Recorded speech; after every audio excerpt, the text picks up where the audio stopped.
بڑی آواز ہو رہی ہوئی. بسم اللہ الرحمن الرحیم نحمده ونصلی ونسلم علی رسولہ الکریم اما بعد. بات چل رہی ہے قرأت سبعہ کی. یہ قرأت سبعہ متواتر ہیں یا مشہور ہیں. جمہور علماء امت کا یہی کہنا ہے کہ قرأت سبعہ یہ متواترہ ہیں. یہی جمہور علماء امت کا قول ہے. لہذا ان میں سے کوئی بھی تلاوت کر دی جائے نماز میں تو نماز میں کوئی فرق نہیں ہے. ساتوں قرأتیں متواتر ہیں. لیکن دوسرا قول یہ ہے کہ یہ قرأتیں مشہور ہیں، اسی کا رد کیا. ٹھیک ہے، لیکن ایک بات یہاں پہ یہ کہی تھی کہ یہ جو اختلاف ہے کہ متواتر ہیں یا مشہور ہیں، یہ جوہر لفظ کا اختلاف ہے. محل نزاع ان قرأت سبعہ میں جو اختلاف مختلف ائمہ کرام کا ہے کہ کلمے کا اسٹرکچر جو ہوتا ہے نا، یعنی جوہر لفظ یعنی اس میں کتنے حروف ہیں، مالک اور ملک، اس طرح سے اس کے بارے میں ہے کہ یہ سب کے سب ملک بھی متواتر ہیں اور مالک بھی متواتر ہیں. اور جو لوگ کہتے ہیں کہ مشہور ہیں تو وہ یہ کہتے ہیں یہ اختلاف مشہور ہے. اور صحیح بات وہی ہے کہ دونوں متواتر ہیں. تو محل نزاع یہ ہے. محل نزاع وہ نہیں ہے جو قبیل ہیئت سے ہو، یعنی حرکتیں، جو حرکات و سکنات ہیں یا ان کی ادائیگی کا طریقہ ہے، لہجہ ہے، صفات، کلمات کی صفات کا بھی لحاظ ہے، ترقیق، تفخیم وغیرہ وغیرہ. تو یہ جو بات کہی اس کو رد بھی کیا، کیونکہ یہ کہہ دیا کہ اس کا تواتر واجب نہیں ہے. تو یہ اس مختلف ہی نہیں ہے. کوئی بھی نہیں کہتا کہ اس کا تواتر واجب ہے، ضروری ہے. اس کو رد کیا اور ساتھ میں یہ بھی کہا یہاں پہ کہ اگر کوئی، لیکن یہ تو شارح نے رد کیا نا، مصنف نے تو وہ بات کہی، اور پھر جو بھی رد کرے یعنی جواب دے اس کے قول کو بصیغہ تضعیف یہاں کہا قیل، کہ ہیئت کو اور جوہر لفظ کو ایک دوسرے سے الگ کیسے کیا جا سکتا ہے. آپ نے کہہ دیا جوہر لفظ میں اختلاف اگر ہے تو وہ منشأ نزاع ہے، اور ہیئت کا اختلاف جو ہے نا وہ محل نزاع نہیں ہے. تو ہیئت کو جوہر لفظ سے کیسے الگ کر دیا آپ نے؟ کیا کوئی لفظ بغیر ہیئت کے پایا جائے گا؟ ٹھیک ہے، لأن جوہر لفظ لا یوجد بدونها. تو جب جوہر لفظ متواتر ہوگا تو ہیئت بھی متواتر ہوگی. یہ تو اس کے دفعیے کے لیے کہہ دیا، لیکن اب مصنف جو ہے اقول کہہ کر کے کیا کہہ رہے ہیں؟ المراد بقبیل الہیئتی ما لا یختلف خطوط المصاحف. ہیئت کی قبیل سے جو اختلاف ہو، ہیئت کی قبیل سے جو اختلاف ہو، تو قبیل ہیئت سے مراد ہے کیا؟ قبیل ہیئت یعنی اصل محل نظام متعین کرنے میں مصنف نے جو بات کہی ہے اس پر کوئی اعتراض پیش کیا اور اس کا جواب خود دے رہے ہیں. ٹھیک ہے، تو یہ کہہ رہے ہیں کہ ہیئت، قبیل ہیئت سے مراد کیا ہے کہ جس میں مصحف جتنے قسم کے بھی ہیں، 7 مصاحف یا 10 مصاحف، فرمایا کہ ان کے خطوط کا اختلاف نہ ہو. ما لا یختلف خطوط المصاحف باختلافها ولا یختلف المعنی باختلاف القراءات فیہ.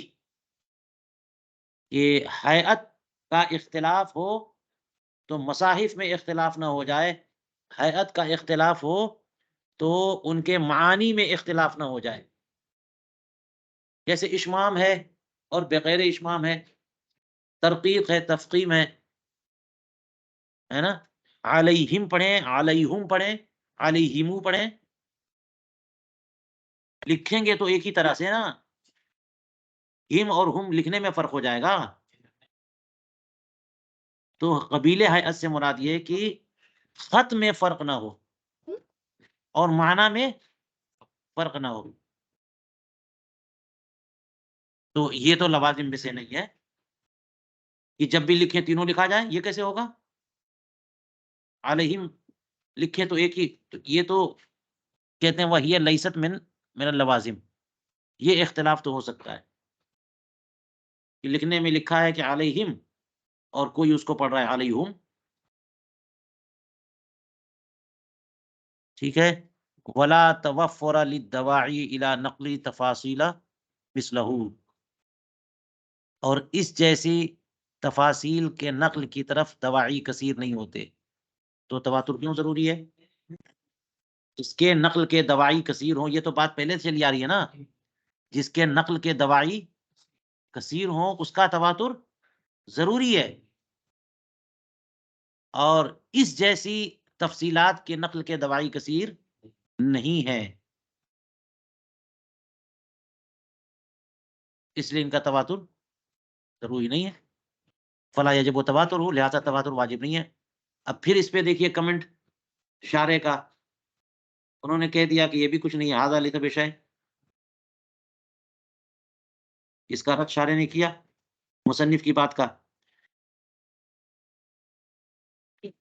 کیونکہ انہوں نے یہ کہہ دیا نا کہ جس میں مصاحف کے خطوط یعنی رسم الخط اس میں فرق نہ پڑے. تو اس کے رد میں کہہ رہے ہیں کہ لِأَنَّهُ، یہ کوئی بات نہیں ہوئی، لیس بشیء، لِأَنَّهُ لم يكن التواتر بالكتابة في المصاحف، کیونکہ مصاحف میں کتابت کے ذریعے تھوڑی تواتر قائم ہوا ہے، نقل بالحفظ کے ذریعے تواتر قائم ہوا ہے. کہاں لکھنے کا رواج تھا اس زمانے میں؟ لکھنے کے نہ عادات تھے نہ آلات تھے لکھنے کے. شاذ شاذ جو ہے نا مثالیں ملتی ہیں، بڑی محنت سے کوئی چیز جمع کی جاتی تھی، اس پہ لکھتے تھے، ہے نا. لکھنے کا طریقہ زیادہ نہیں تھا. پورے شہر میں تلاش کیجئے تو 2 4 10 لوگ مل جائیں گے لکھنے والے. تو لکھنے کا تواتر کہاں سے؟ اس زمانے آپ کہہ سکتے ہیں کہ لکھنے کا تواتر ہے، لکھنے سے تواتر ہوا ہے. تو قرآن کریم کے تواتر کی جو بات ہے وہ کیا ہے؟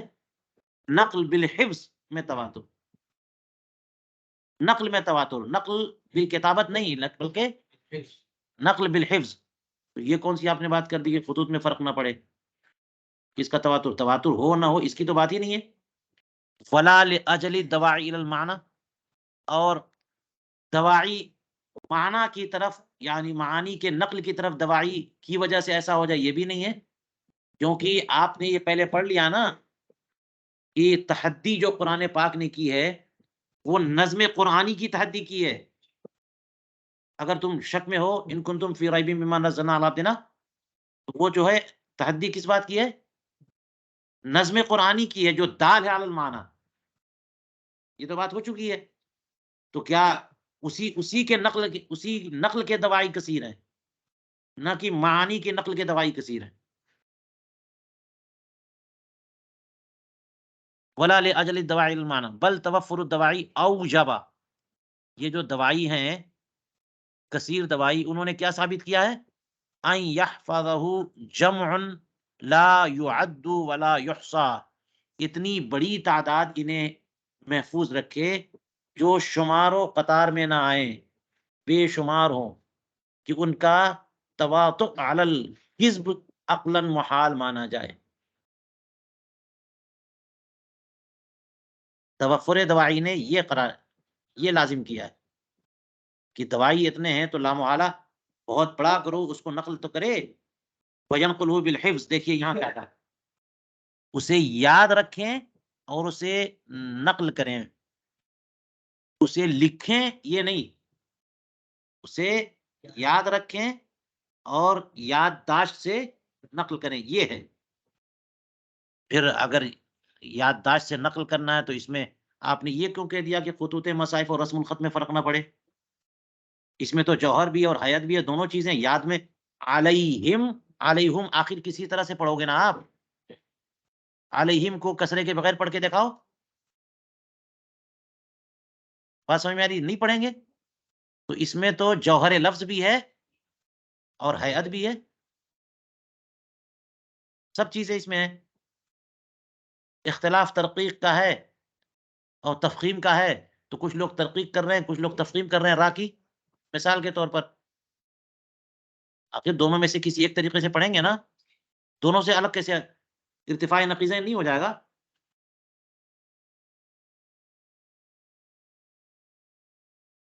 وفیہ الجوہر والحیۃ متساویان،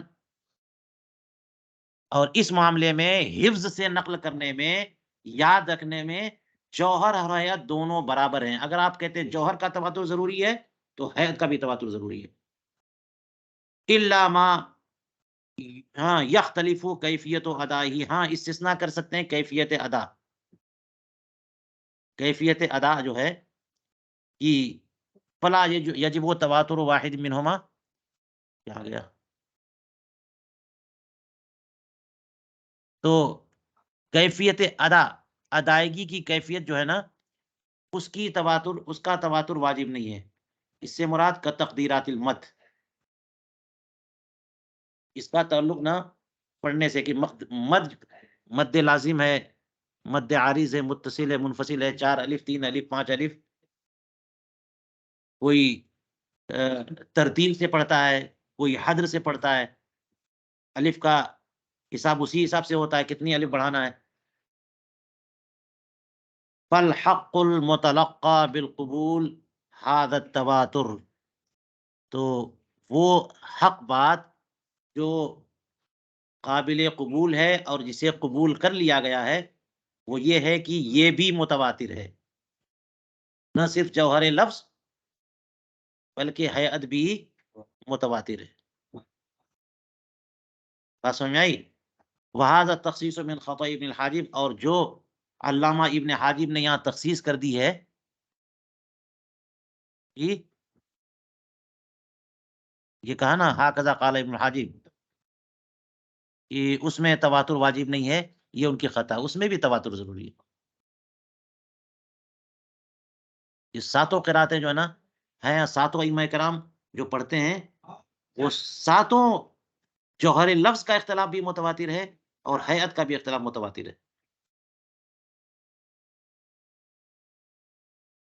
فرماتے ومن ہا ہونا، یہ بات جب ثابت ہو گئی تو یہاں سے آپ کے لیے یہ بات کھل کر کے سامنے آ گئی کہ بعض محدثین جو بعض قرا ائمہ کا رد کرتے ہیں اور ان پر نکیر کرتے ہیں، فی امتناعہم عن الوقف فی بعض المواضع، بعض مقامات قرآن میں وقف کرنے سے ممانعت کو،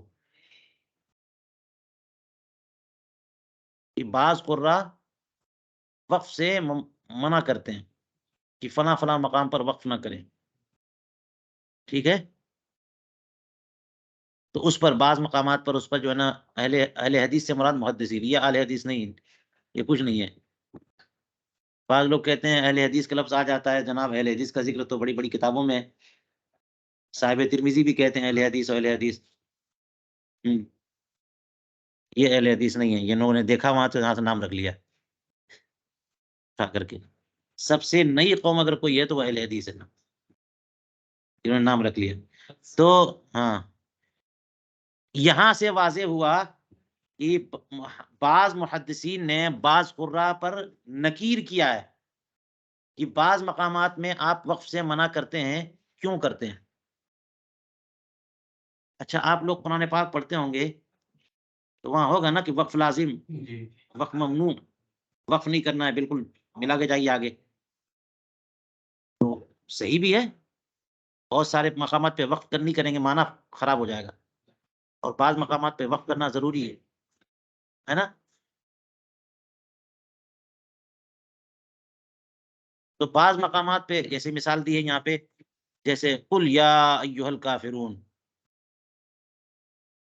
ہے، قل یا ایھا الکافرون سورہ کافرون میں، تو اب جا کے دیکھیے اختلاف یہاں پہ کہاں پہ وقف منع ہے، بعض قرآن نے کیا ہے، آپ تلاوت کریے قل یا ایھا الکافرون لا اعبد ما تعبدون ولا انتم عابدون ما اعبد، تو اگر قل یا ایھا الکافرون جو ہے اس سے ملا کے اگر پڑھیں گے آپ لا اعبد ما تعبدون، تو اس سے معنی یہ ہوگا کہ کفار سے کہہ دو کہ جس کو تم پوچھتے ہو میں نہیں پوچھتا، اور وقف کر دیا تو لا اعبد ما تعبدون عام ہو سکتا ہے، کوئی سمجھ لے تو مسلمانوں سے خطاب ہے، اگر سمجھ لے کوئی تو معنی کیا ہو جائے گا، فاسد ہوگا نا، کہ مسلمان جسے پوچھتے ہیں اسے ہم نہیں پوچھتے، حالانکہ یہ غلط بات ہے، ہم تو اللہ وحدہ لا شریک کی عبادت کرتے ہیں جسے سارے مسلمان کرتے ہیں، تو کفار سے خطاب کے طور پر یہ اسٹیٹمنٹ صحیح ہوگا نا، تو اسٹاپ کر دیں گے تو کیا ہوگا، معنی میں کچھ فساد لازم تو نہیں ہے، فہم ہو سکتا ہے، تو اس لیے بعض قرآن نے ہو سکتا ہے یہاں پر یا آگے کہیں پر جو ہے نا وقف کو کیا کیا ہے، منع کیا ہے، بات سمجھ میں آ رہی ہے، لیکن آیتوں کے جو نشان ہوتے ہیں نا، صحیح بات یہ ہے کہ وہاں وقف منع نہیں ہے، ہر مقام کی بات نہیں ہو رہی، بعض مقامات پہ وقف منع ہے، یہاں پر عام مصاحف میں اگر وقف منع نہیں لکھے تو جو لوگ منع کرتے ہیں اس پر اصحاب حدیث جو ہے نا محدثین رد کرتے ہیں، کیوں منع کر رہے ہیں آپ، تو وہ یہ ہو گئی بات کہ منع وہ رد کیوں کر رہے ہیں اہل حدیث محدثین، کیونکہ روایتوں میں انہیں نہیں ملا کہ حضور کریم علیہ السلام نے وقف کیا ہو، وقف سے منع کیا ہو، وقف سے منع کیا ہو، محدثین تو روایتیں دیکھتے ہیں نا، تو روایتوں میں نہیں ہے کہ حضور کریم علیہ الصلوۃ والسلام نے وقف سے منع کیا ہو، تو آپ کیوں منع کرتے ہیں، تو ان کا جواب یہ ہوگا کہ ہمیں جو قرآن پاک روایتوں سے ملا اس میں یہ ہے کہ حضور کریم علیہ السلام وقف نہیں کرتے تھے، تو بات سمجھ میں آ گئی نا، وہ بھی روایت پہ جا رہے ہیں اور یہ بھی روایت پہ جا رہے ہیں، تو یہاں سے ہاں یہ جو بات آئی نا کہ ہیئت اور کیفیت ادا ہے نا، ہیئت یہ بھی اس میں بھی تواتر ہوگا اور کیفیت ادا میں اختلاف ہو سکتا ہے، تو یہاں سے یہ بات آ گئی کہ ثابت ہو گئی کہ بعض قراء جو بعض مقامات پر وقف سے ممانعت فرماتے ہیں ان پر بعض محدثین نے نکیر کیا، مثال کے طور پر قل یا ایھا الکافرون اذ ھذا، کیونکہ یہ جو مقامات جہاں پہ بعض قراء نے منع کیا ہے یہ مخالف لما روی فی قراءتہ علیہ وعلی آلہ الصلوۃ والسلام عند اہل الحدیث، محدثین کے نزدیک جو سرکار اقدس علیہ الصلوۃ والسلام سے قرات مروی ہے اس کے مخالف ہے، اس کے برخلاف ہے، جی حضور نے تو منع نہیں کیا،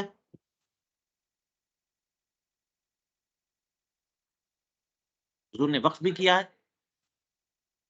وسم الوقف علیہ، اور ان محدثین نے ایسے مقام پر وقف کو کیا کہا ہے، قراءت النبی کہا ہے، وقف کو کیا کہا ہے کہ حضور کریم علیہ السلام نے وقف کیا ہے، سرکار کی قرات ایسی رہی ہے، تو آپ لوگ وقف سے کیوں منع کرتے، بات سمجھ میں آئی، لیس فی محلہ، یہ جواب ہے، یہ خبر ہے انا کی، دیکھ لیجئے 2 سطروں کے بعد جواب ہے تو پریشان ہو جائیں گے آپ، انا حرف مشبہ بالفعل، اس کا اسم کیا ہے، اس کی خبر کیا ہے، تاکہ آپ کو بات سمجھ میں آئے کہ سیاق و سباق ہے کیا، یہاں سے ظاہر ہوا کہ بعض محدثین بعض قراء پر جو امتناع عن الوقف، بعض مقامات قرآنی میں امتناع عن الوقف پر ایراد کرتے ہیں، نکیر کرتے ہیں، منع کرتے ہیں، اعتراض کرتے ہیں، وہ اعتراض برمحل نہیں ہے، وہ اعتراض ہے نا اپنی جگہ پر نہیں ہے،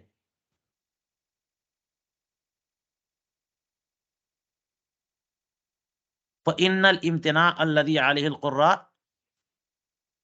وہ اعتراض صحیح نہیں ہے، اس لیے کہ وہ امتناع، یعنی جس طرح سے محدثین کہہ رہے ہیں کہ حضور کریم علیہ الصلوۃ والسلام نے وقف کیا ہے، سرکار کی قرات ایسے مروی ہے، یہ لوگ جو ہے ایراد کر دے رہے ہیں بعض قرا پر، تو یہ ایراد تو تب ثابت ہو، صحیح ہو اور تب پر محل ہو جبکہ وہ قرا اپنی طرف سے یہ بات کر دیں، لگا دیں، وہ بھی تو حضور کریم علیہ الصلوۃ والسلام سے لے کے آ رہے ہیں، تب نہ اعتراض صحیح ہوگا کہ انہوں نے سوچا ہو ارے بھائی مانا دیکھو چیک کرو، تم مانا گڑبڑ ہو رہا ہے تو اپنے دماغ سے لگا دیا انہوں نے، وقت مت کرو، ایسا نہیں ہے۔ فإن الامتناع الذي عليه القراء، جس امتناع پر قرا قائم ہے، وہ بھی من النبی صلی اللہ علیہ وسلم، وہ بھی حضور کریم علیہ الصلوۃ والسلام سے ہی مروی ہے۔ جو آپ لوگ وقف روایت کر رہے ہیں وہ بھی سرکار سے مروی ہے، جو عدم وقف ہے وہ بھی سرکار سے مروی ہے۔ حضور کریم علیہ الصلوۃ والسلام تو قرآن پاک پڑھتے رہتے تھے نا، اس سال میں ایک ہی مرتبہ، تو کبھی وقف کیا کبھی نہیں کیا، جنہوں نے سنا وقف کرتے ہوئے انہوں نے وقف روایت کر دیا، جنہوں نے وصل سنا وصل روایت کر دیا۔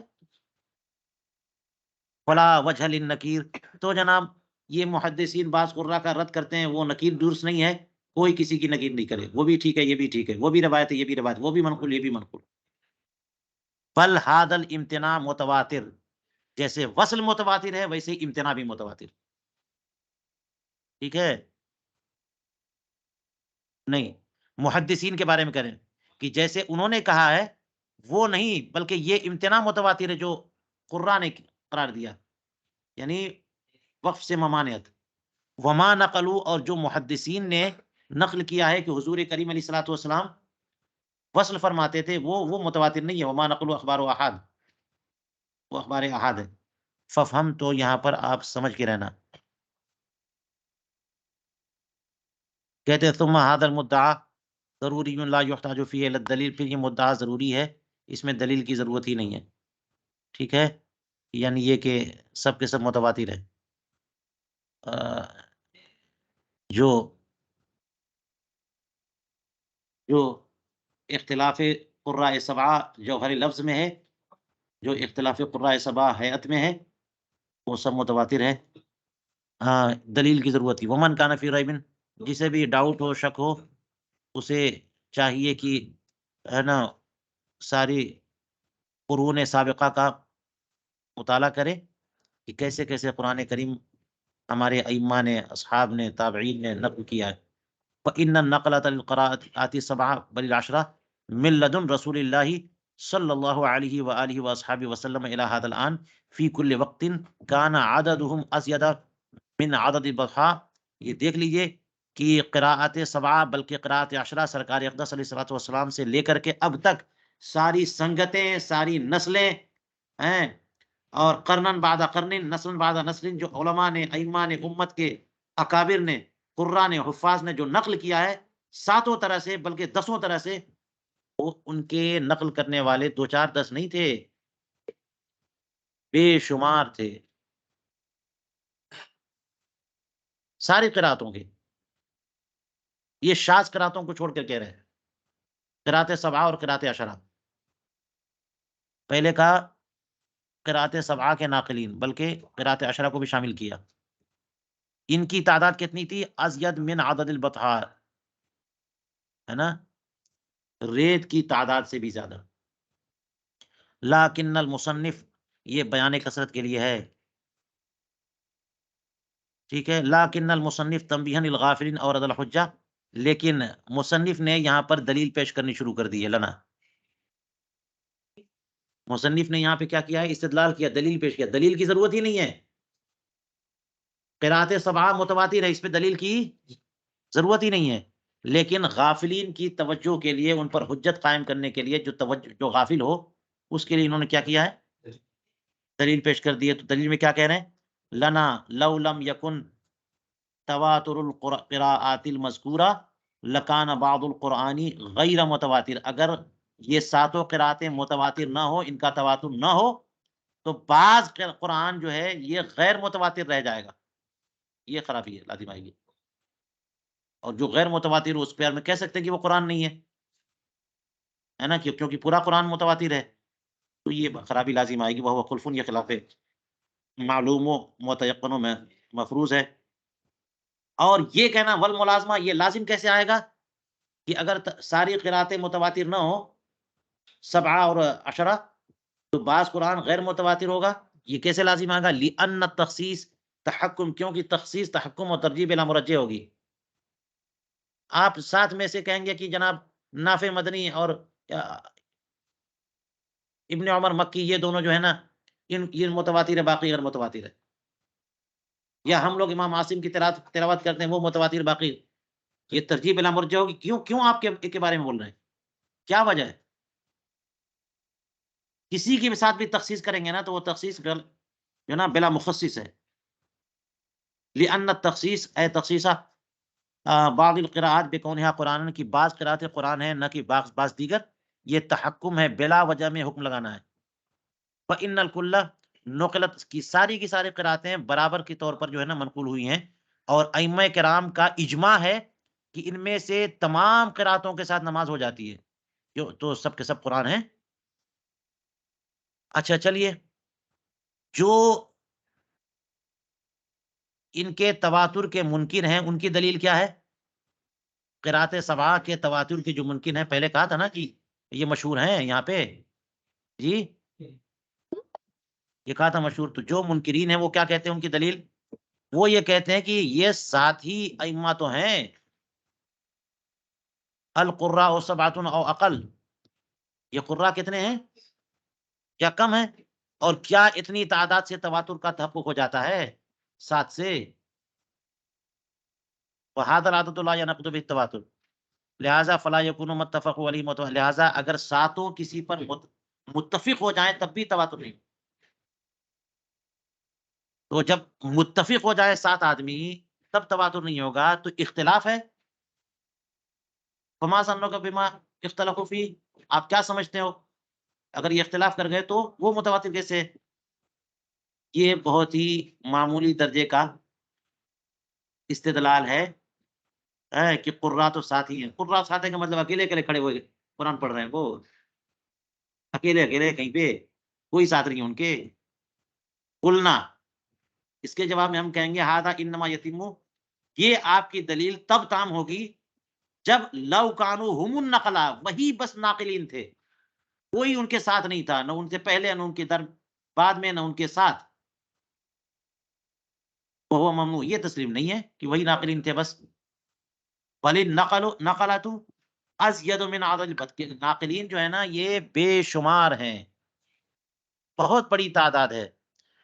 وَنِسْبَتُهَا إِلَيْهِمْ إِنَّمَا هِيَ لِاخْتِصَاصِهِمْ بِالتَّصَدِّي، پھر اگر بہت زیادہ ہے تو آپ کہہ سکتے ہیں کہ پھر انہی کی طرف وہ قراتیں کیوں منسوب ہیں، یہ ساتھی کا نام کیوں آ رہا ہے؟ اس لیے کہ یہ اسی نقل کے لیے خاص ہو گئے تھے، اسی کو انہوں نے اوڑھنا بچھونا، رہنا سہنا، اپنا طور طریقہ، حرکات و سکنات، پوری زندگی کا مین پرپز انہوں نے بنا لیا، اسی میں رہے۔ متخصصین ہوتے ہیں نا کہ ایک ہی کام میں لگ گئے، فقہاء لگ گئے کسی کام میں، محدثین کسی کام میں لگ گئے، تو یہ لوگ نقلیں آیات قرآنی میں لگ گئے، اسی کا اہتمام کیا، وہی سکھایا، وہی پڑھایا کہ کیسے قرآن پاک پڑھنا ہے، اس لیے ان کی طرف منسوب ہو گئے۔ لاختصاص بالتصدی، کیونکہ اس کے پیچھے پڑ جانے میں وہ لوگ خاص ہیں، اس کے درپے ہو جانے میں وہ جو ہے نا انہوں نے پورا وقت لگایا، انہی کی خصوصیات سے۔ وہ افناء العمر فی اکتساب، اور اس معاملے میں بھی یہ خاص ہیں کہ اپنی عمر پوری اسی میں لگا دی انہوں نے، لا لانہم هم النقلا، اس وجہ سے نہیں ان کو امام کہا جاتا کہ بس ناقلین وہی ہیں، ایسی بات نہیں، ناقلین بہت ہیں، ان کے زمانے میں بہت بڑی تعداد تھی جو انہی کی طرح تلاوت کرتے تھے۔ فتدبر فإنه حق واضح۔ چلیے کہتے ہیں وتعقب علیہ المصنف بأن الواحد ينفرد بقراءة والواحد لا يصلح لانعقاد التواتر، اس پر جو ہے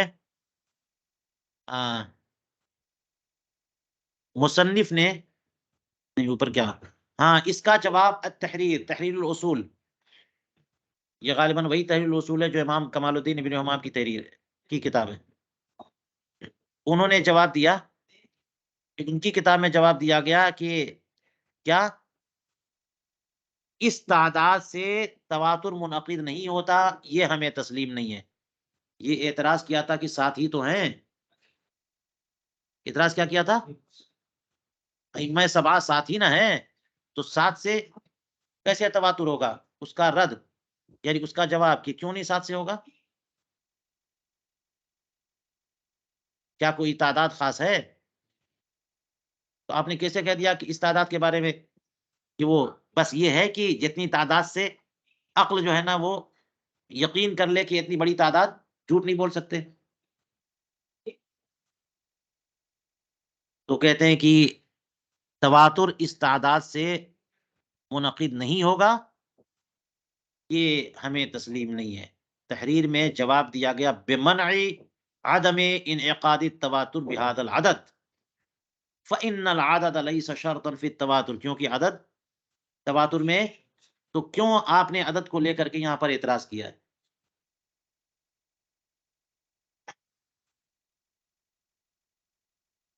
اس پر جو ہے نا کہتے ہیں کہ مصنف نے یعنی گویا کی التحریر میں یہ ٹاپک چھیڑ دیا ہوگا انہوں نے، اور پھر مصنف یعنی علامہ کمال الدین ابن حمام، یہ دیکھنا پڑے گا اس کتاب میں، انہوں نے اس کا جواب بھی دیا ہوگا کہ بِأَنَّ الْوَاحِدَ يَنْفَرِدُ بِقِرَاءَةٍ، بات یہ نہیں ہے کہ ساتوں کے ساتوں مل کر کے، ساتوں کے ساتوں مل کر کے یہ بات نہیں ہے، بلکہ ہر ایک قرات کو الگ الگ امام پڑھ رہے ہیں۔ بِأَنَّ الْوَاحِدَ يَنْفَرِدُ بِقِرَاءَةٍ، کہ ایک امام ایک قرات کے ساتھ منفرد تو ہیں، تو اس میں تعداد کہاں سے آ گئی؟ وہ سات بھی تو نہیں ہے، ایک ہی تو ہے۔ والواحد لا يصلح لانعقاد التواتر، اور کچھ جو اعتراض کیا انہوں نے اس کا مطلب یہ ہے کہ ایک سات تو ہیں مگر سات الگ الگ نہ ہیں، تو ایک ہی ایک تو بچے، اور ایک سے تواتر نہیں ہوتا، یہ تعقب کیا ہے۔ تو اس پر جو ہے نا شارح کیا فرما رہے ہیں؟ وہ کہہ رہے ہیں کہ یہ جو ہے نا اس اعتراض کا جو جواب دیا ہے، اس کا مقصود بھی وہ رد کرنا نہیں ہے، دلیل میں قدح اور خرابی نکالنا، یہ دلیل آپ کی ٹھیک نہیں ہے، یہ دلیل آپ کی بِأَنَّهُ لا يثبت مدعاهم، کیونکہ یہ ان کے مدعا کو ثابت نہیں کرے گی،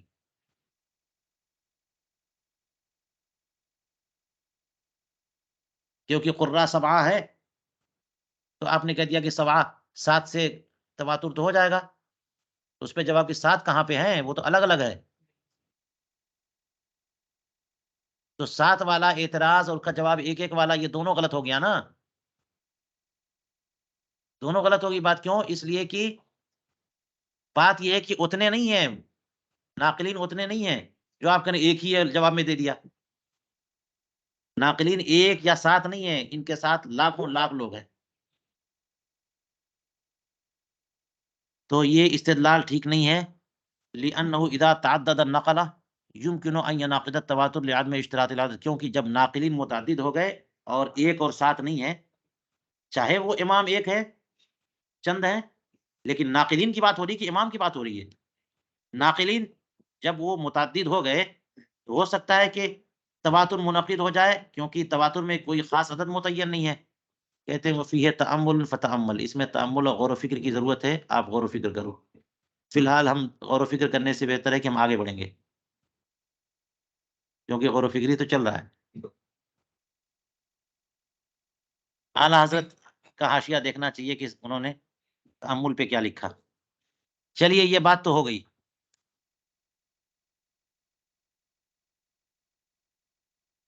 اب ایک اور مسئلہ، یہ مسئلہ قراءت سبعہ کا تھا اور اسی میں قراءت عشرہ کو شامل کیا، اب ہے قراءت عشرہ کے علاوہ قراءت شاذہ، قراءت شاذہ۔ ہاں یہ ہے کہ قراءت شاذہ کی تعریف میں اختلاف ہے کہ قراءت شاذہ کس کو کہتے ہیں، شاذ قراءتیں، شاذ قراءتیں بعض بعض لوگ کہتے ہیں کہ وہ ہے قراءت شاذ جو مشہور نہ ہو، کہیں پہ تفرد واقع ہو گیا، غریب ہے جو تفرد ہے وہاں پہ، ایک ہی دو راوی ہے، معتبر راوی ہیں مگر ایک ہی دو ہے، وہ شاذ ہے۔ اور بعض لوگ کہتے ہیں کہ قراءت شاذہ سے مراد یہ نہیں ہے بلکہ غیر معتبر راوی نے روایت کیا. جو راوی ہیں وہ معتبر نہیں ہے، اس لیے شاذ ہے. چاہے یہ تعریف لیجیے چاہے وہ تعریف لیجیے، بہرحال قرأت عشرہ کے بعد باقی قرأتیں کیسی ہیں؟ شاذ ہیں. اب قرأت شاذہ کی بات کر لیجیے، کیا وہ متواتر ہے کہ نہیں ہے، وہ قرآن ہے کہ نہیں ہے. تو یہ بات ہوئی تھی، اشارہ ہوا تھا، اور ابھی اگلا ٹاپک یہی کہ قرأت شاذہ پہ جو ہے نا وہ قرآن پاک، قرأت شاذہ میں تلاوت کوئی کرے گا تو نماز نہیں ہوگی، لیکن عمل.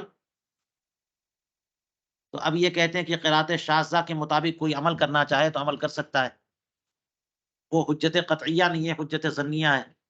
امام شافعی اسے بالکل نہیں مانتے، اس پر عمل بھی درست نہیں ہے. چلیے یہ دیکھیے، کچھ حد تک یہ آسان بحث ہے، ہم پڑھ لیتے ہیں اسے بھی.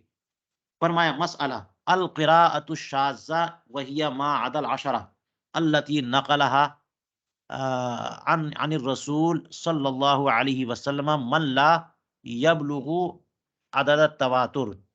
نقل کا فائل کون ہے؟ یہ ہے، ٹھیک ہے.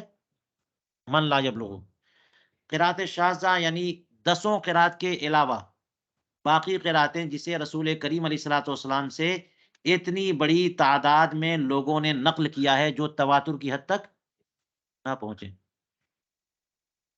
یہ ہو گئی تعریف قرأت شاذہ کی، کہ انہیں تو بڑی جمعیت نے نقل کیا نا، سبعہ اور عشرہ کو، جو تواتر کی حد تک پہنچتے ہیں.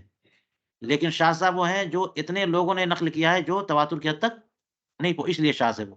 اگرچہ قرن ثانی میں جا کر وہ روایت مشہور ہو گئی، اور یہی مراد ہے یہاں پر. جس کے روات ضعیف ہیں، غیر معتبر ہیں، وہ مراد نہیں ہے یہاں پہ. جو معتبر ہیں لیکن تعداد تواتر تک نہیں پہنچی. کہتے ہیں وقد یطلق علی ما نقل باخبار واحد عن واحد.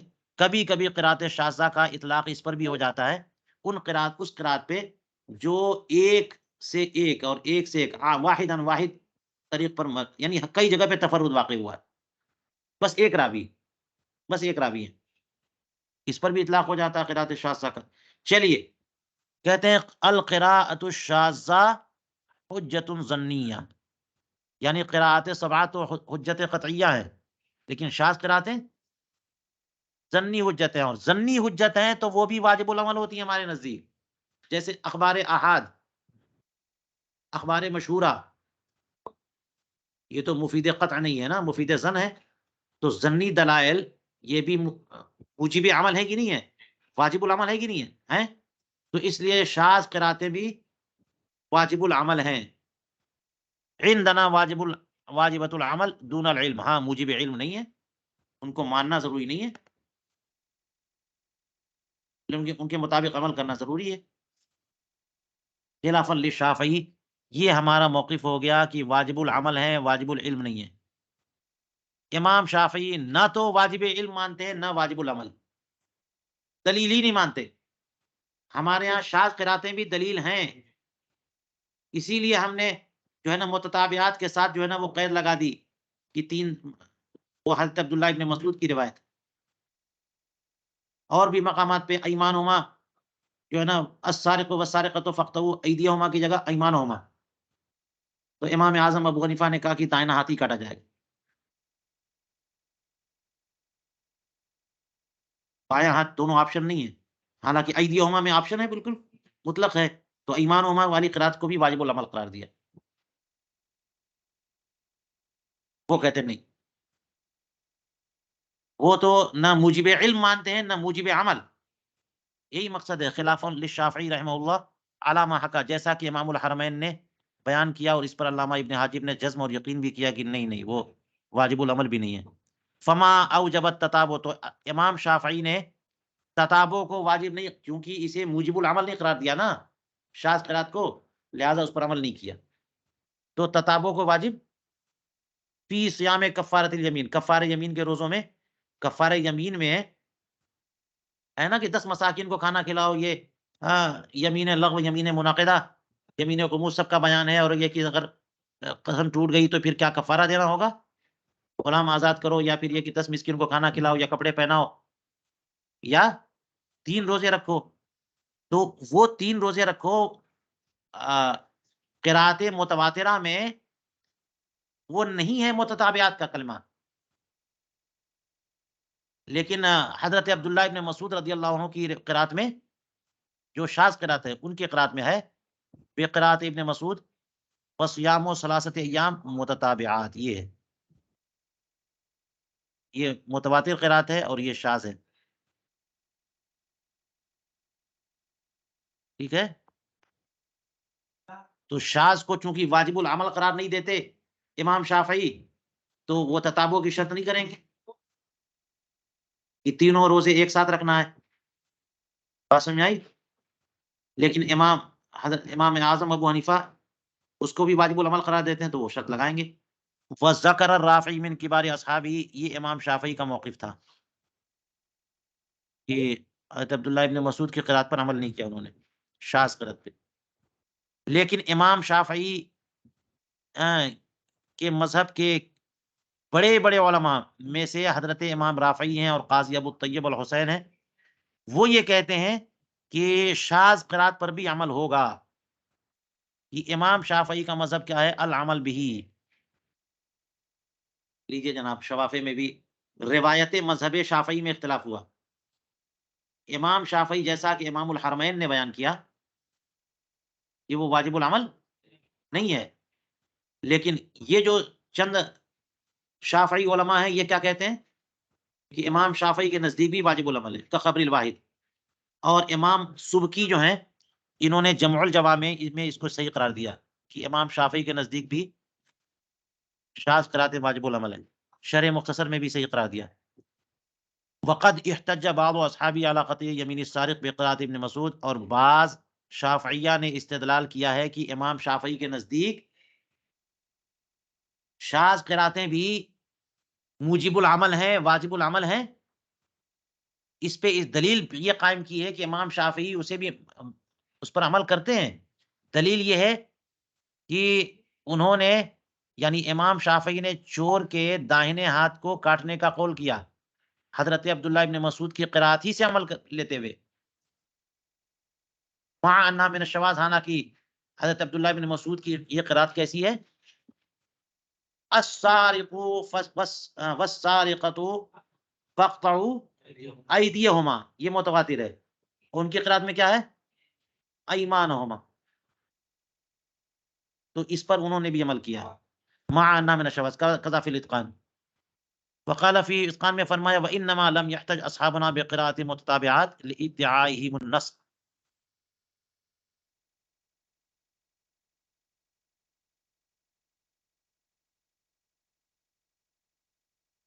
اور یہ بات نہیں ہے، متتابعات والی بات جو آ گئی ہے کہ امام شافعی نے کفارے یمین میں جو روزہ رکھنا چاہے کوئی تو 3 روزے پے در پے رکھے، ایک ساتھ رکھے، امام شافعی اس کے قائل نہیں ہے، تو اس کی وجہ یہ نہیں ہے کہ وہ شاذ قرات ہے، اس کی وجہ اس کی وجہ کچھ اور ہے۔ امام شافعی بھی شاذ قرات کو واجب العمل قرار دیتے ہیں، دلیل یہ ہے کہ ایمانہما پر انہوں نے عمل کیا ہے، اگر شاذ قرات کو نہیں مانتے تو کیوں عمل کرتے؟ اور تب انہوں نے کہا کہ ہمارے اصحاب شافعیہ قرات متتابعات والی قرات پر نہیں چلتے اور اس سے استدلال نہیں کرتے۔ وجہ یہ نہیں ہے کہ وہ شاذ قرات ہے، وجہ یہ ہے کہ لادعائهم النسخ، کہ شافعی علماء یہ کہتے ہیں کہ متتابعات والی قرات جو ہے نا وہ تھی اور منسوخ ہو گئی، اور منسوخ واجب العمل نہیں ہے۔ چلیے یہ بات مکمل ہو گئی۔ اب یہاں کہتے ہیں کہ ہماری اپنی دلیل، ہمارا موقف کیا ہے کہ شاذ قراتیں جو ہیں وہ واجب العمل ہیں۔ حجت ظنیہ، قرات شاذہ کیا ہے؟ حجت ظنیہ۔ دلیل، دلیل یہ ہے کہ وہ شاذ قرات بھی تو نبی کریم علیہ السلام سے مسموع ہے، سرکار ہی نے بتایا نا، اور جو کچھ بھی حضور کریم علیہ الصلوۃ والسلام سے مسموع ہے وہ واجب العمل ہے۔ ان کے بارے میں اللہ تعالیٰ نے فرمایا کہ وہ جو کہیں مانو، ان کی اتباع کرو، ٹھیک ہے؟ لِأَنَّهُ روا عدل جازم، کیونکہ اسے روایت کیا ہے ایک ایسے راوی نے جو عادل ہیں اور ان کی عدالت پر جزم ہے، یا پھر ایسے راوی نے جو عادل ہیں اور بطور جزم وہ روایت کر رہے ہیں، حضرت عبداللہ ابن مسعود، ان کی عدالت میں کس کو شک ہے؟ وَكُلُّ مَا كَانَ مَسْمُوعًا عنہ، اور ہر وہ بات جو رسول کریم علیہ الصلوۃ والسلام سے سنی بھی ہو، بلا شبہ وہ حجت ہے، اس لیے کہتے ہیں حجت ہے۔ ہاں یہ کہ تواتر کی حد تک نہیں پہنچی تو حجت قطعی نہیں ہے، پھر کیسی حجت ہے؟ حجت ظنی، حجت ظنیہ لما انہ، کیوں؟ حضور کریم علیہ الصلوۃ والسلام سے جو بات بھی سنی جائے گی وہ حجت ہوگی، اس لیے کہ رسول کریم علیہ الصلوۃ والسلام کے بارے میں قرآن پاک نے بھی فرمایا وما ينطق عن الهوى ان هو الا وحی یوحى، سرکار اقدس صلی اللہ علیہ وسلم جو ہے اپنی طرف سے گڑھ کر کے یوں ہی تھوڑی بول دیتے ہیں، جو سمجھ میں آیا بول دیا ہوائے نفس سے، ایسا نہیں ہے۔ واما الظنیۃ، حضور کریم علیہ الصلوۃ والسلام جو بولتے ہیں وہ اللہ تبارک و تعالیٰ کی طرف سے وحی ہے، القاء ہے نا، یا ان کے قلب اطہر پر فائز ہوا، اس طرح سے بولتے ہیں۔ چلیے، تو یہ حجت تو ہے، لیکن حجت ظنیہ کیسے؟ فَلِأَنَّهُ يُعَدُّ مِنَ الْآحَادِ، کیونکہ وہ احاد سے مانی جاتی ہے وہ روایت، اس لیے۔ وَلَنَا أَيْضًا، اور مزید دیکھیے ہماری دلیل، وہ یہ کہ جو شاذ قرأتیں ہیں وہ اما قرآن او خبر، یا تو قرآن ہے یا پھر خبر ہیں، لِأَنَّ نقل العدل لا سیما مقطوع لا سیما مقطوع العدالت كاصحاب بدر وبیعة الرضوان لا يكون من اختراع بل سماع، اس لیے کہ عادل روات اگر نقل کریں تو ان کی روایت جو ہے نا مانی جاتی ہے، عادل راوی نقل کرے تو ان کی روایت مانتے ہیں نا، خصوصاً جب کہ وہ راوی اس درجے کے ہوں کہ ان کی عدالت قطعیت سے ثابت ہو، جیسے اصحاب بدر ہے، اصحاب بیعت رضوان ہیں، قرآن کریم کی نص قطعی قائم ہے ان کے تعلق سے، ان کے فضائل، حضور پاک علیہ الصلوۃ والسلام کی حدیثیں ہیں، پوری امت مانتی ہے کہ اصحاب بدر عادل ہیں اور اصحاب بیعت رضوان اللہ تبارک و تعالیٰ ان سے راضی ہے، وہ معتبر لوگ ہیں، مستند لوگ ہیں۔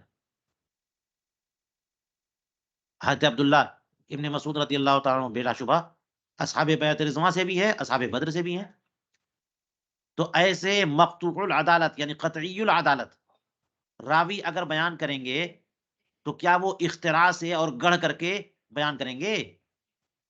لا یکون من اختراع بل سماع، بلکہ یقیناً وہ حضور کریم علیہ الصلوۃ والسلام سے سن کر ہی بیان کریں گے۔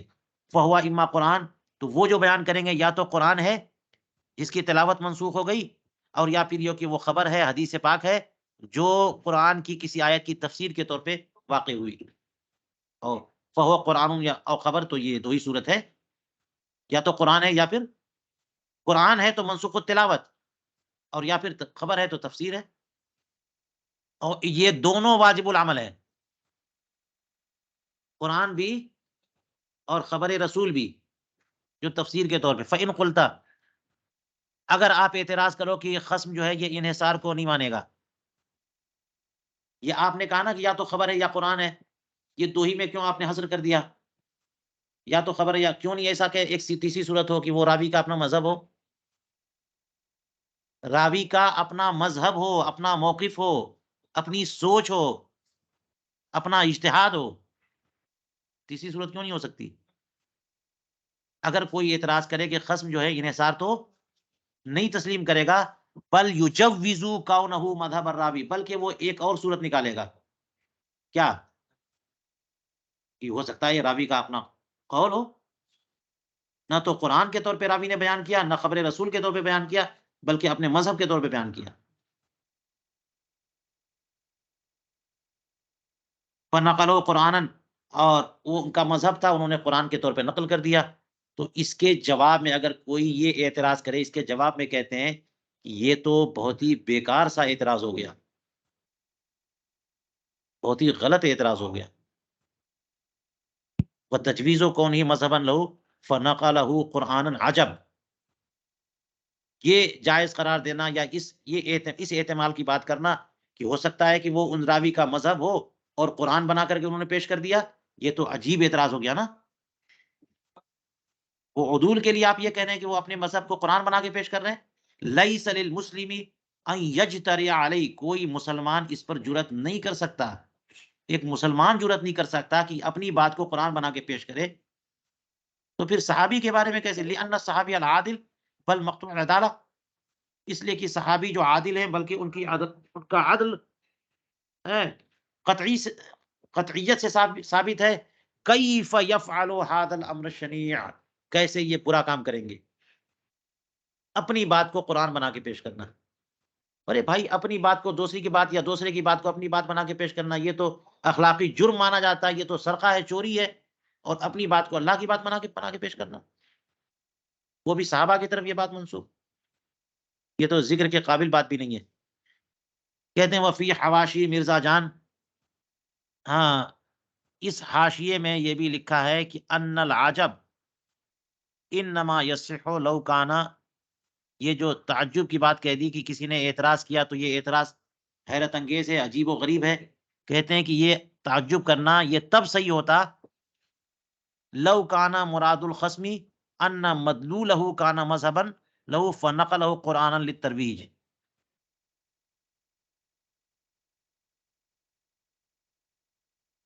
یہ جو اعتراض کیا کسی نے، اس کو آپ نے اتنا بیکار بنا دیا، تو آپ کا اس اعتراض پہ اس انداز میں کمنٹ کرنا یہ تب صحیح ہوتا جبکہ وہ یہ کہے، اعتراض کرنے والا یوں اعتراض کرے کہ اس لفظ کا جو مدلول ہے وہ اس کا مذہب ہے، جو مفہوم اور معنی ہے وہ اس کا اپنا اپنا اپنی سوچ ہے، اپنا مذہب ہے، اور اس کو عام کرنے کے لیے انہوں نے قرآن بنا کے پیش کیا کہ سب لوگ اسے مان لیں. اگر یہ بات ہوتی تو آپ کی بات یہ کہتے کہ یہ تو عجیب و غریب اعتراض ہو گیا. بات یہ نہیں ہے، ان کا مذہب ہونے سے مراد اس کی قرآنیت، ان کا مذہب ہے. اس کا مدلول اس کا مذہب نہیں، اس کی قرآنیت، یعنی وہ لفظ جو بیان کر رہے ہیں اس کا قرآن ہونا ان کا مذہب ہے. تو پھر قرآن بنا کے نہیں پیش کریں گے وہ؟ جب ان کا مذہب ہے کہ وہ قرآن ہے تو قرآن کے طور بھی پیش کریں گے نا وہ. تو یہ اس پہ کیوں ہوتا، کس بات کی حیرت آپ کو ہے؟ کیا حیرت کی بات ہے اس پہ؟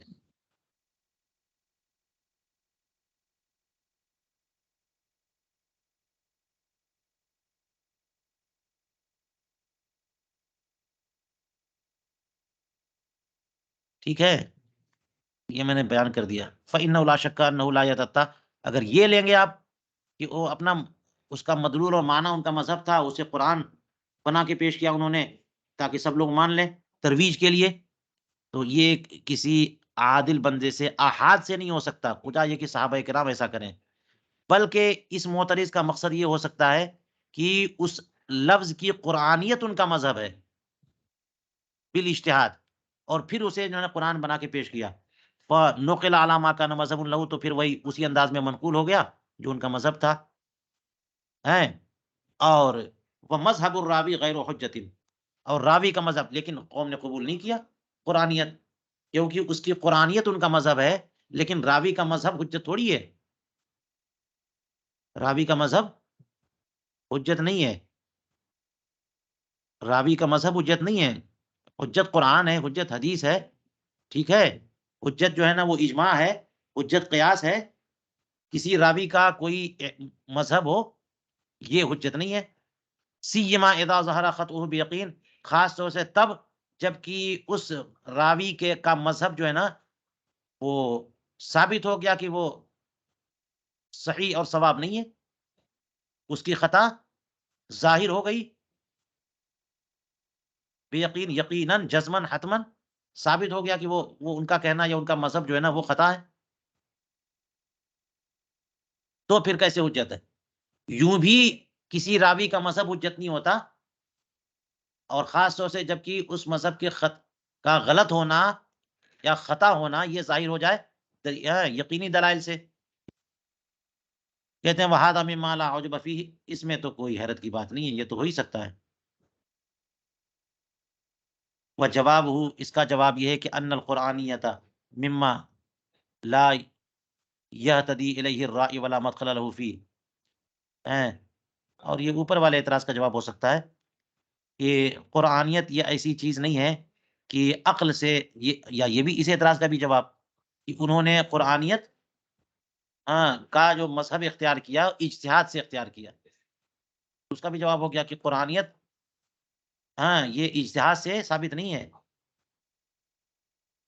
اس کا جواب یہ کہ قرآنیت ایسی چیز نہیں ہے کہ جس میں رائے کا دخل ہو، مما لا یہتدی الیہ، رائے جو ہے نا سے نہیں بلکہ سمع سے، ولا مدخل له فیہ، اور عقل کا کوئی دخل نہیں ہے کہ عقل جو ہے نا وہ فیصلہ کر دے کہ یہ قرآن ہے یا غیر قرآن ہے مضمون دیکھ کر کے، بلکہ سمع سے، فاتخاذ الصحابی العادل مذہبا لا بد له من سماع، تو کسی صحابی عادل نے اگر کسی لفظ کو ہے نا کا قرآن ہونا اختیار کیا ہو اور وہ ان کا مذہب ہو، تو لامحالہ انہوں نے عقل سے ایسا نہیں کیا ہوگا بلکہ سنا ہوگا۔ فَإِمَّا كَانَ قرآنًا، یا تو پھر یہ کہ ان کا سننا تو صحیح ہے، ہو سکتا ہے کہ وہ قرآن ہو اور جو منسوخ تلاوت ہے، اب تلاوت منسوخ ہو گئی اور انہیں نسخ کی خبر نہ ملی، یہ ہوا جیسا کہ پہلا والا معاملہ تھا۔ او وقع تفسیرًا فظنه حين سماع قرآنًا، یا پھر یہ کہ انہوں نے جو کچھ بیان کیا وہ اصل میں آ، وہ حضور کریم علیہ الصلوۃ والسلام سے ہی سنا انہوں نے، مگر حضور اکرم صلی اللہ علیہ وسلم نے بطور تفسیر، بطور وضاحت وہ لفظ ارشاد فرمایا تھا کہ قرآن میں یہ لفظ جو ہے اس کا مفہوم یہ ہے، معنی یہ ہے، تو وہ سرکار کی تفسیر تھی، لیکن راوی نے اس تفسیر کو کیا سمجھ لیا؟ قرآن۔ لیکن چاہے وہ مانیے یا یہ، فعلی کل تقدیر فهو حجۃ، حجت تو ہے کیونکہ حضور کریم علیہ الصلوۃ والسلام سے ہی سنا ہے نا۔ وہذا معنی تردید المذکور، اور یہ تردید مذکور کا یہی مطلب ہے۔ تردید مذکور سے مراد جو یہ کہا ہے کہ کہاں گئے؟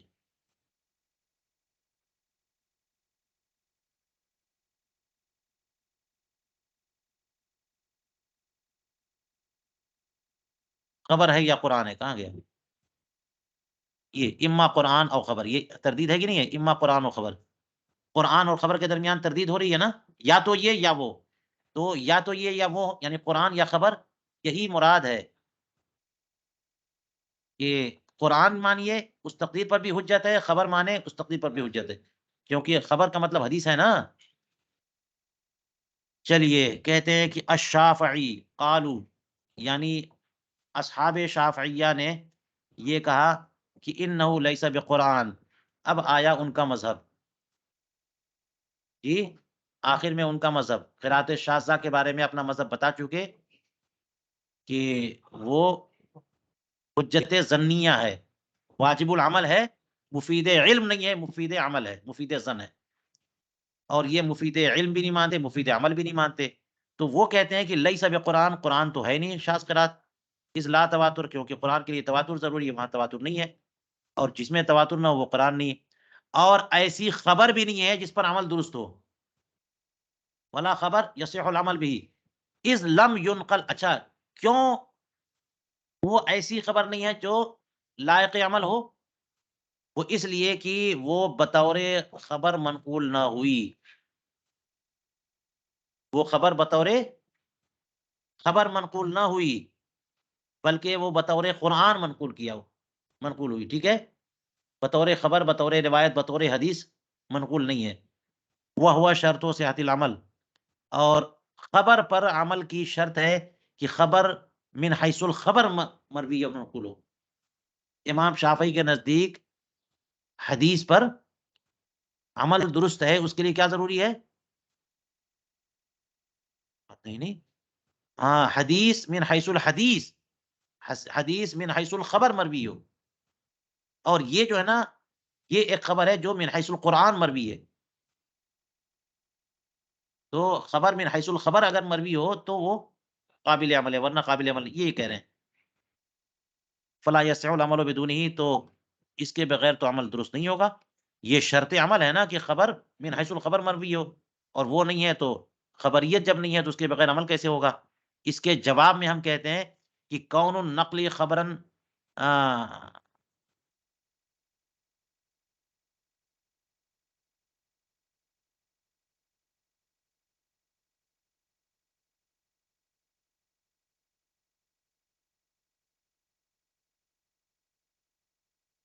شرط صحت العمل ممنوع.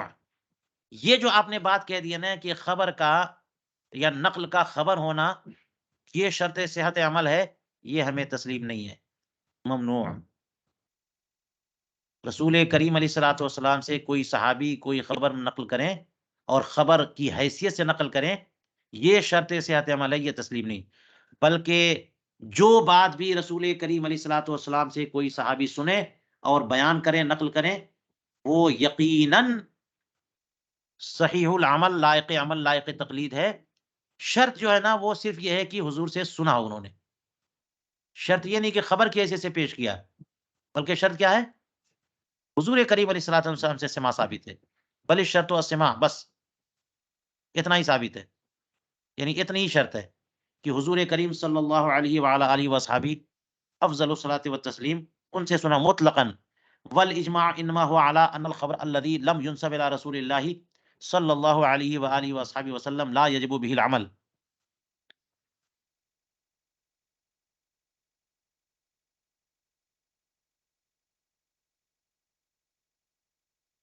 اور جو اجماع کی جس کی بات انہوں نے کہی ہے کہ شرط صحت عمل ہے، وہ اس بات پر نہیں ہے کہ بطور خبر اگر حضور سے ثابت ہو تو شرط صحت عمل ہے، بلکہ یہ ہے کہ اس کی نسبت درست نہ ہو. اجماع جو ہے نا وہ اس بات پر ہے کہ ان الخبر الذي لم ينسب، کہ وہ خبر جو حضور کریم علیہ الصلوۃ والسلام تک منسوب نہیں ہے وہ لائق عمل نہیں، لا یجب العمل، واجب العمل نہیں ہے. وہ خبر جو حضور کریم علیہ الصلوۃ والسلام کی طرف منسوب نہیں ہے وہ واجب العمل نہیں ہے. اس بات پر اجماع ہے. اس کا مطلب یہ ہوا کہ جو حضور کی طرف منسوب ہو وہ واجب العمل ہے. یہ آپ نے کہاں سے نکال دیا کہ خبر کی حیثیت سے منسوب ہو؟ جو بات بھی سرکار سے سنی گئی ہو وہ لائق تقلید ہے. وہذا قد نسب الیہ، اور یہ تو منسوب سرکار ہی کی طرف سے ہے، کیونکہ لانه نقل قرانا، کیونکہ یہ قرآن کے طور پہ منقول ہے. ہاذا اے خذ ہاذا، آخر میں کہتے ہیں لاکن لقائل یقول، کوئی کہنے والا کہہ سکتا ہے کہ ان نسبت التی نصب بها خطا واقعا، یہ جو شاذ قراتوں میں نسبت ہوئی ہے وہ خطا ہے، تبھی تو شاذ ہے نا وہ، ورنہ مشہور ہوتی یا پھر یہ کہ متواتر ہوتی. تو شاذ قراتیں جو جن کے تعلق سے کہا گیا کہ وہ حضور کریم علیہ الصلوۃ والسلام تک منسوب ہیں وہ یقیناً خطا ہیں. تو پھر وہ فلم طبقہ، تو وہ پھر جو ہے نسبت باقی نہیں رہ گئی. جب نسبت خطا ہے تو نسبت باقی رہی، اور کوئی اور نسبت ہے تو ہوئی نہیں. ٹھیک ہے، کوئی اور نسبت تو ہے نہیں وہاں پہ. فباقی الخبر من غیر نسبت بالسماع، تو یہ خبر جو ہے نا غیر منسوب رہ گئی. سماع گویا کہ حضور سے ثابت ہی نہیں ہے. یہ کوئی کہہ سکتا ہے تو کہتے ہیں کہ اس کے دفاع میں اسی سے مدد لی جائے گی جو بحث پہلے ہو چکی ہے کہ اصل سماع قطعی ہے، اصل سماع ہے. والتوصیف بالقرآنیتی، اور اسے قرآن قرار دینا یہ اگرچہ یقیناً خطا ہے، لیکن بے بطلان ہی اس کی قرآنیت باطل ہونے سے نفس سما باطل تھوڑی ہو جائے گا. واللہ تعالی اعلم.